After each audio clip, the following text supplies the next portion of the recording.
प्रणाम my dear students. बेटा कल हमने टॉपिक किया था सिग्निफिकेंट फिगर का। आज उसी टॉपिक के मैं कुछ असाइनमेंट वाले क्वेश्चंस हैं वो आपको देती हूँ। अभी हम क्लास में सोल्व करते हैं और उसके बाद फिर अपना नेक्स्ट टॉपिक आज हम शुरू करेंगे। तो हम असाइनमेंट बेस्ड क्वेश्चन आज शुरू कर रहे हैं। पहला क्वेश्चन आपका है, आप सब लोग साथ साथ करें।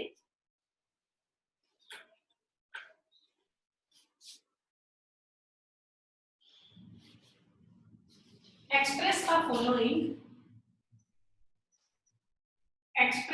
Following in scientific notation.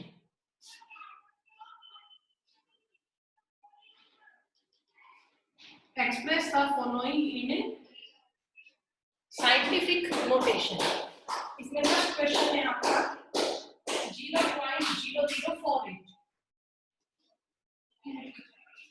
0.0048. Second है 234000. थर्ड है 8008. फोर्थ है 5.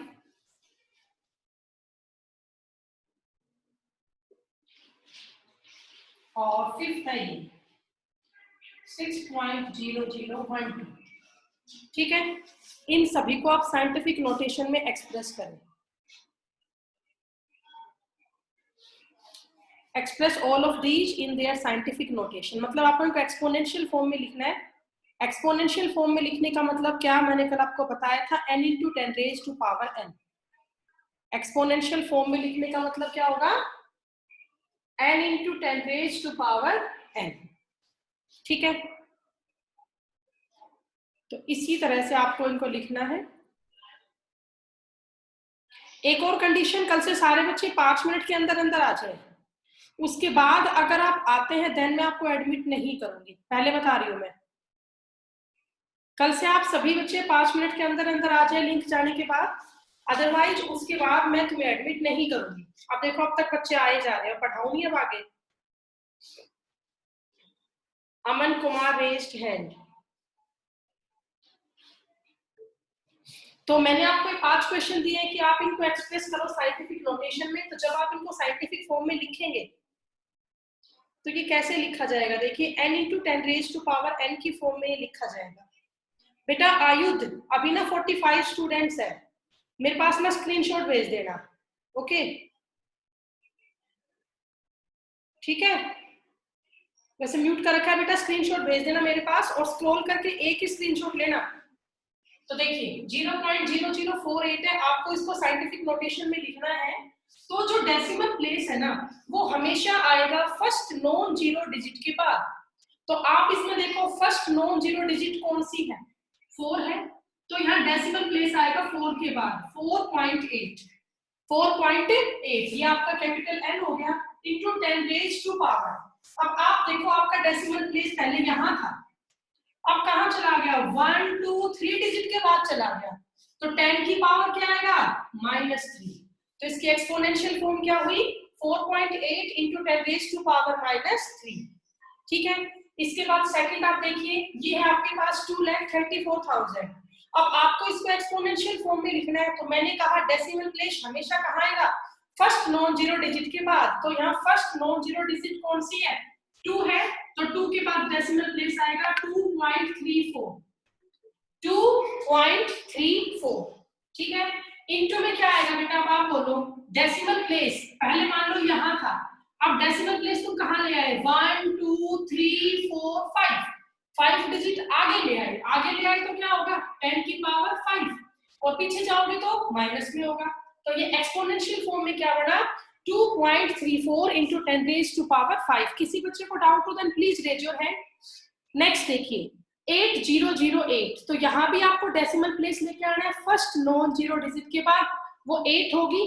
तो 8 के बाद डेसिमल प्लेस आएगा 8.008। क्या होगा बोलो, 8.008 इंटू में क्या आएगा 10 की पावर 1 2 3, तो 10⁻³ हो गया। नेक्स्ट लिखो बेटा, डेसिमल प्लेस यहाँ है, 4 जीरो के बाद 1 2 3 4, इसे कहाँ लेके जाओगे 5 के बाद, तो ये क्या बन जाएगा 5.1234 इंटू में क्या हो गया 10 की पावर डेसिमल प्लेस 1 2 3 4 डिजिट आगे चला गया बेटा, तो 10 की पावर क्या होगा 4 और लास्ट 6.0012। तो यहाँ तो डेसिमल प्लेस पहले ही कहाँ है, फर्स्ट नॉन जीरो डिजिट के बाद, तो एज इट इज रहेगा 6.0012 इंटू 10 की पावर में इस बार आएगा 0, क्योंकि डेसिमल प्लेस को हमने ना आगे किया ना पीछे किया, वो पहले ही कहाँ था, फर्स्ट नॉन जीरो डिजिट के बाद था।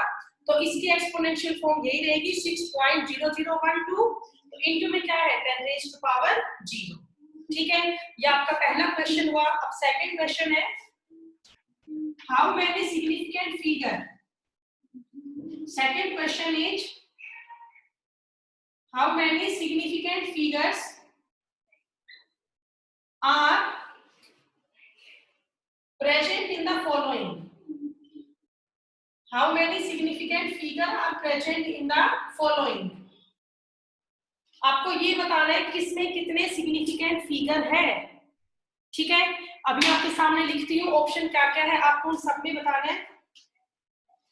फर्स्ट है 0.0025, सेकंड होगा 298, सेकंड इज 298, थर्ड है 5005, फोर्थ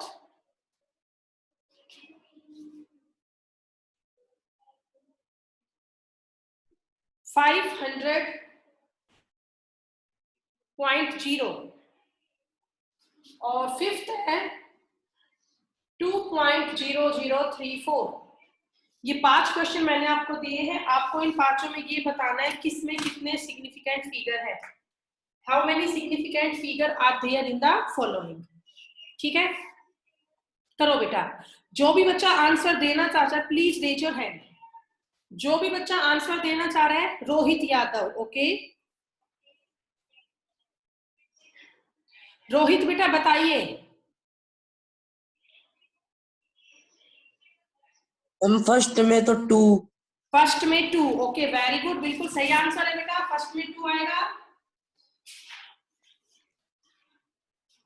ठीक है, प्रिंस, प्रिंस बेटा सेकंड का आंसर दो।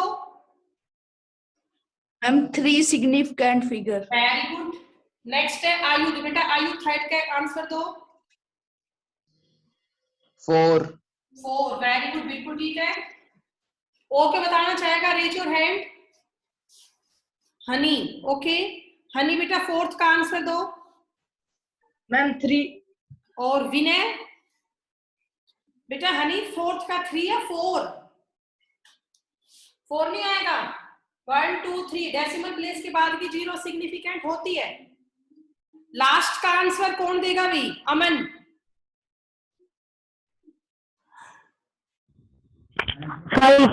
5 बिल्कुल ठीक है बेटा, 20034 ये फिफ्थ नंबर पे ही है और इसमें 5 ही सिग्निफिकेंट फिगर है। ठीक है, चलो नेक्स्ट क्वेश्चन अब हम करते हैं, इसको रब करूं, कर देती हूँ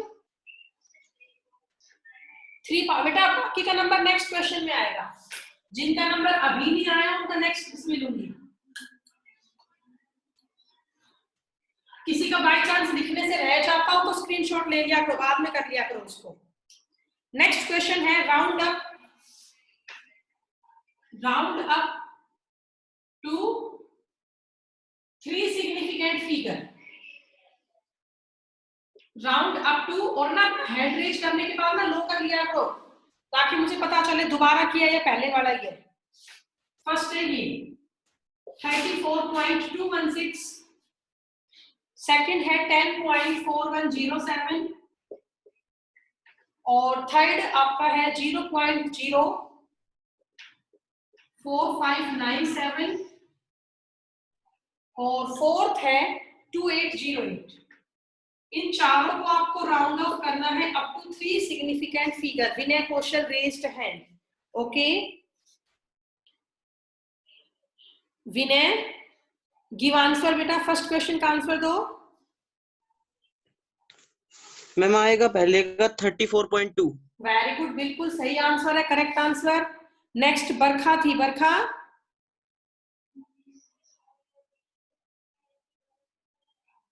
अभी तो बरखा ने हैंड रेज किया था, चलो कोई नहीं। और कोई आंसर देना चाहेगा? Raise your hand. Okay, Barkha. Barkha बेटा सेकंड का आंसर बोलो।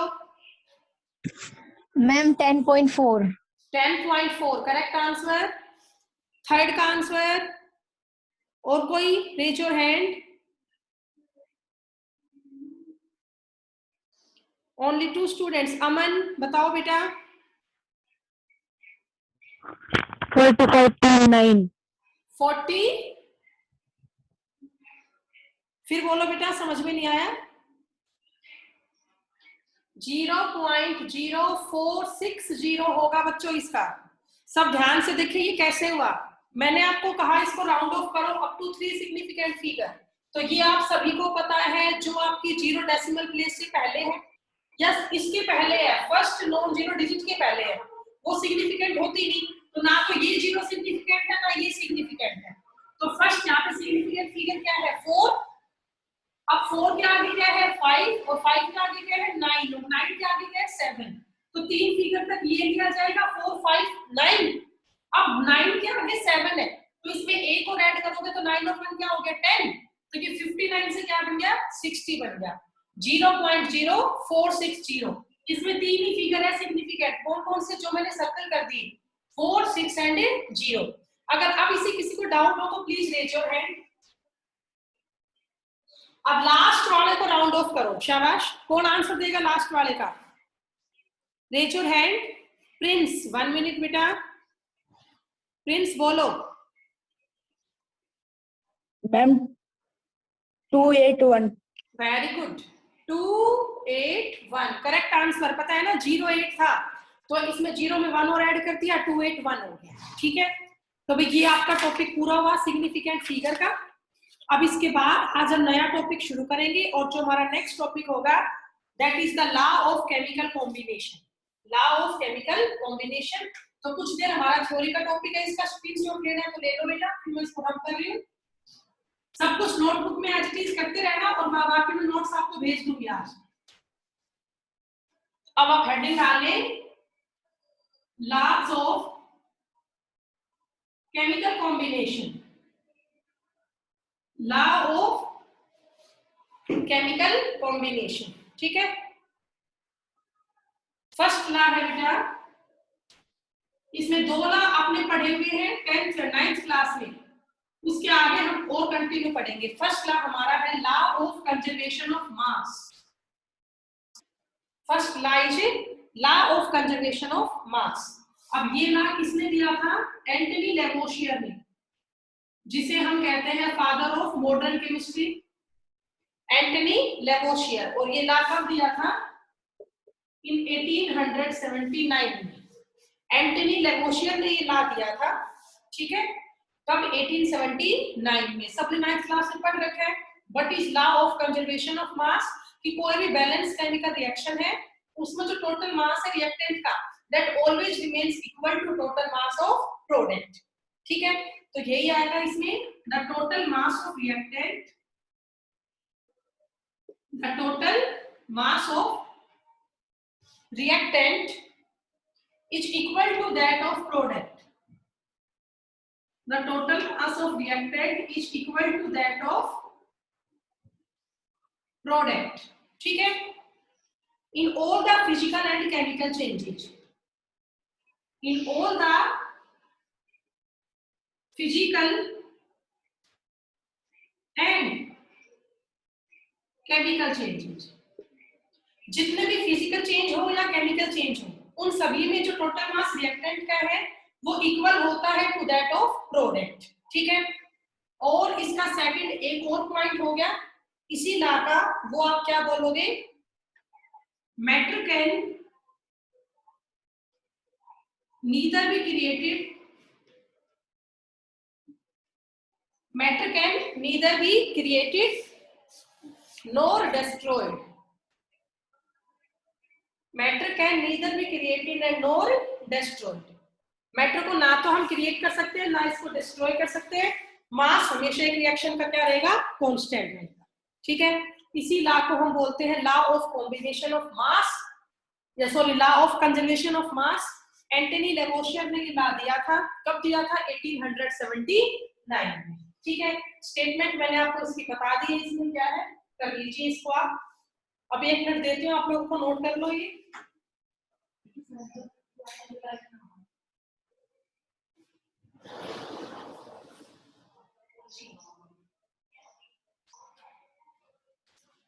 ठीक है, अब इसी लॉ का एक और नाम है, जो आपका लॉ है ना कंजर्वेशन ऑफ मास का, इसी का एक और नाम मैं ऊपर लिख देती हूँ। Law of conservation of mass को ही हम बोलते हैं, और करके डाल लेना, लॉ ऑफ इंडेस्ट्रक्टिबिलिटी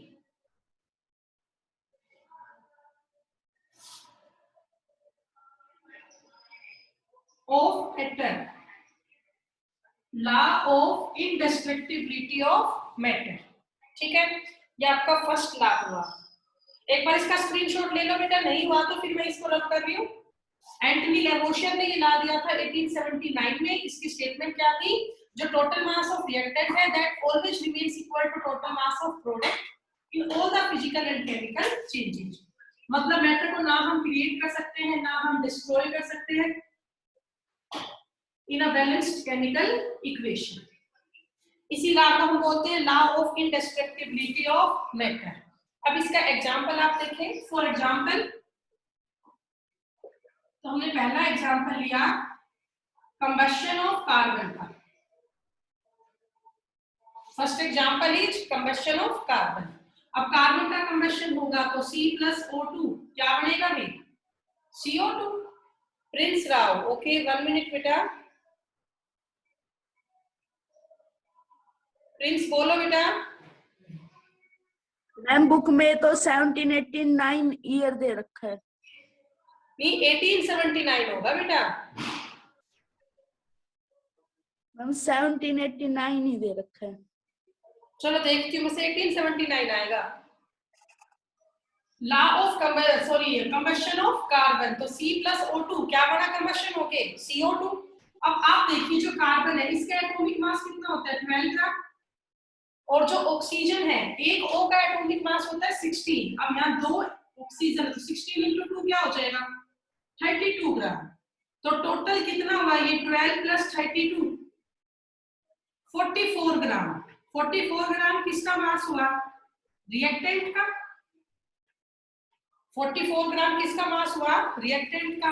अब आप यहाँ पे बना CO2, इसका मास निकालो तो कार्बन का एटॉमिक मास 12, एक O का 16, 2 एटम में इनटू में क्या कर दिया? 2। तो ये भी कितना आया? 44 ग्राम। ये किसका मास आया? प्रोडक्ट का, मास ऑफ प्रोडक्ट। तो आप देखिए यहाँ मास ऑफ रिएक्टेंट किसके इक्वल आया? मास ऑफ प्रोडक्ट के। यही तो स्टेटमेंट होती है लॉ ऑफ कंजर्वेशन ऑफ मास की, कि कोई भी बैलेंस केमिकल इक्वेशन हो उसमें हमेशा रिएक्टेंट का मास इक्वल होता है प्रोडक्ट के मास के। ठीक है, ये इसका एग्जांपल हो गया। अब इसका हम करेंगे क्वेश्चन।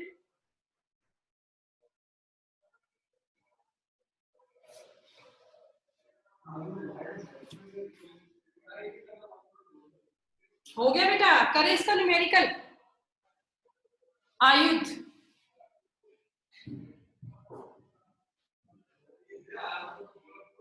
हाँ बेटा आयुध बोलो। मैम इसमें और कोई सी भी रिएक्शन का एग्जांपल दे सकते हैं ना? बेटा कोई भी कर लो, जो आपका मन करे वो करो। ठीक है, ठीक है मैम। अगर वो रिएक्शन बैलेंस होगी ना तो मास ऑफ रिएक्टेंट हमेशा प्रोडक्ट के बराबर आएगा। चलो अब इसका न्यूमेरिकल करते हैं।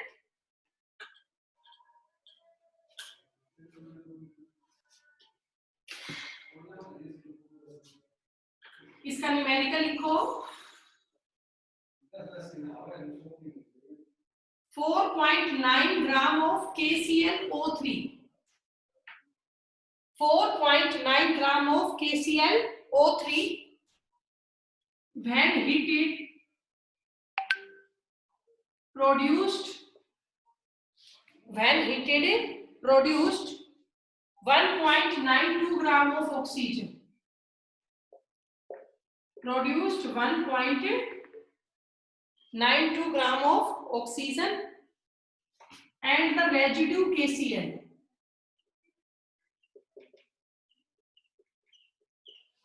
And the residue KCl, residue समझते हो ना क्या होता है, जो बच जाता है बाद में, residue KCl left behind, residue KCl left behind weighing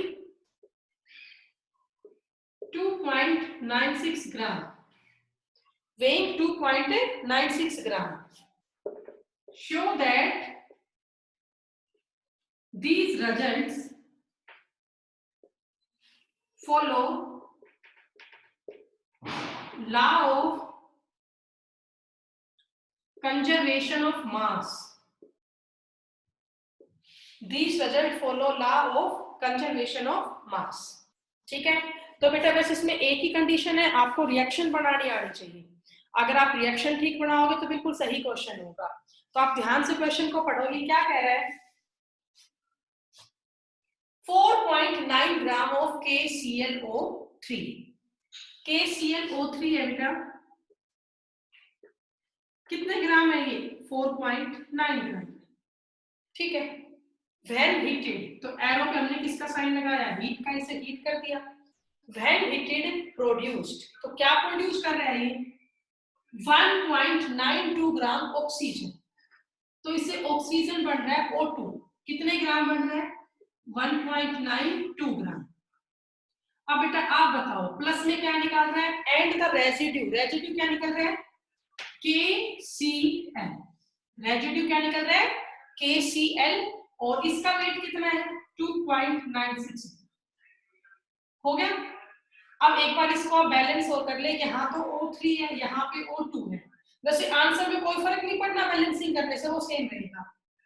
तो इसके आगे 2 कर दूं तो O कितने हो गए, 2 3 6, आगे इसके 3 लगा दूं और इसके आगे 2 कर दूं, हो गया। अब आप देखो रिएक्टेंट का मास कितना है टोटल, 4.9 ग्राम, और प्रोडक्ट का मास देखो तो 1.92 प्लस 2.96 कितना आया, 6 और 2 8, 9 और 9 18, 2 1 और 3 4 हो गया, 4.88 ग्राम किसका मास आया, ये प्रोडक्ट का। तो आप खुद देख सकते हो रिएक्टेंट का मास ही किसके इक्वल है, प्रोडक्ट के मास के। इसको राउंड ऑफ करोगे 4.88 तो क्या बन जाएगा, 4.9 या 4.88 ही रखो, तो मास ऑफ रिएक्टेंट किसके इक्वल हुआ, मास ऑफ प्रोडक्ट के। तो जो ये डाटा है वो किसको फॉलो कर रहा है, law of conservation of mass को फॉलो कर रहा है, ठीक है। तो आप कर ले इस न्यूमेरिकल को।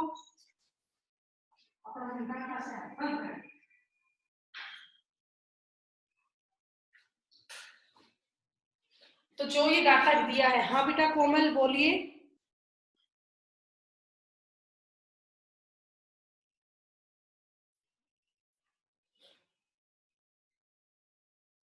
अगर अब आप यहाँ पे ये सोच रहे हो आपने मल्टीप्लाई 2 से किया, यहाँ 3 से किया, यहाँ 2 से किया, तो आप बेशक यहाँ मल्टीप्लाई 2 से कर लो, यहाँ 3 से कर लो, यहाँ 2 से कर लो, तो भी आंसर सेम ही आएगा, मास ऑफ रिएक्टेंट इक्वल ही रहेगा मास ऑफ प्रोडक्ट के। तो इससे ये प्रूफ हो गया कि जो ये डाटा है वो फॉलो कर रहा है law of conservation of mass को, ठीक है।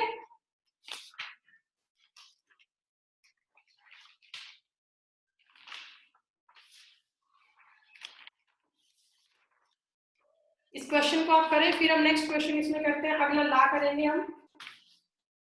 इसके 2-3 न्यूमेरिकल मैं आपको असाइनमेंट में आज दूंगी, आप उन्हें करके देखना, ठीक है। अब हम सेकंड ला करेंगे इसके बाद। ये रब कर दूं, मेरे ख्याल से कर लिया होगा किसी ने, स्क्रीनशॉट ले लो, नहीं हुआ है तो।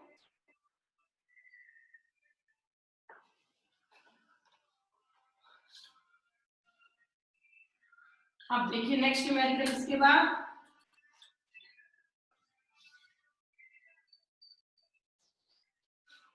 सेकंड लॉ है law of constant composition, law of constant composition, और इसी का सेकंड नाम क्या होता है, law of definite proportion, law of constant composition और लॉ ऑफ डेफिनेट प्रोपोर्शन, ठीक है।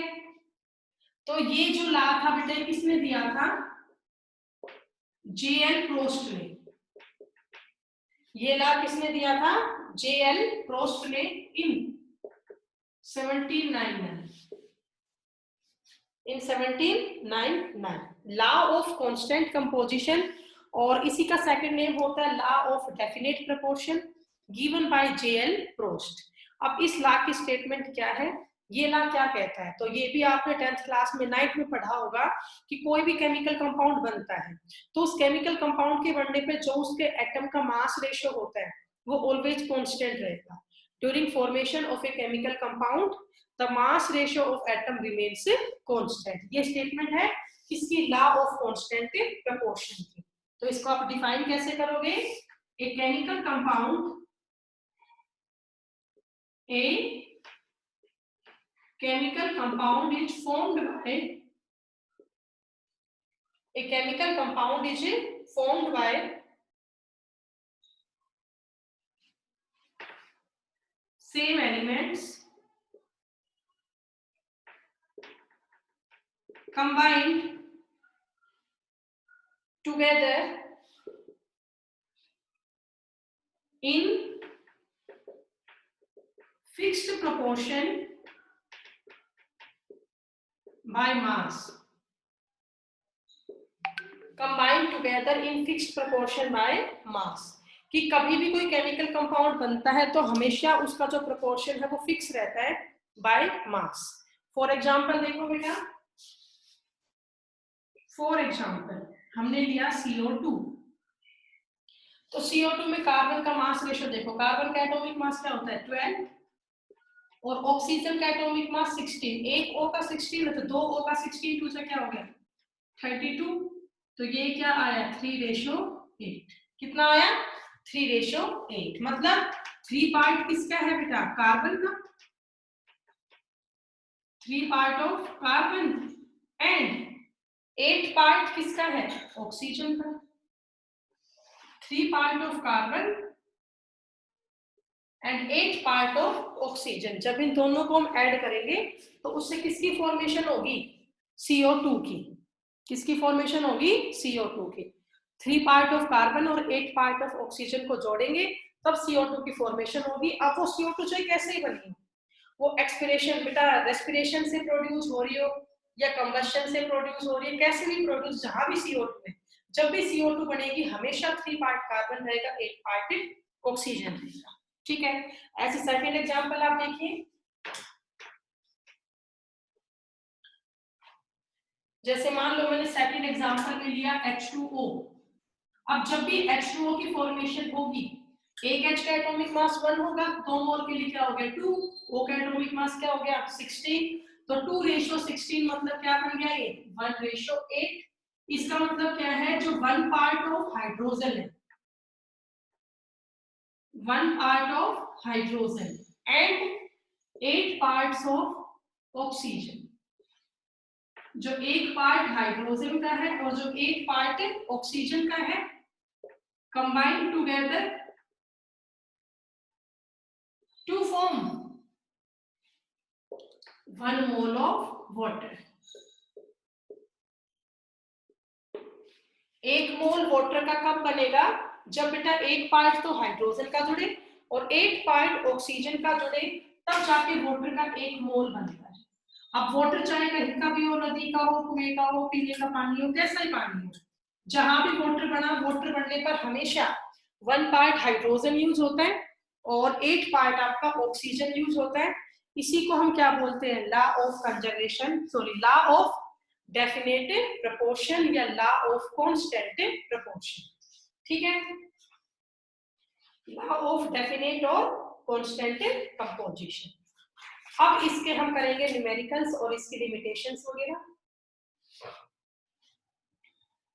अब इसमें हेडिंग डाल लो लिमिटेशंस।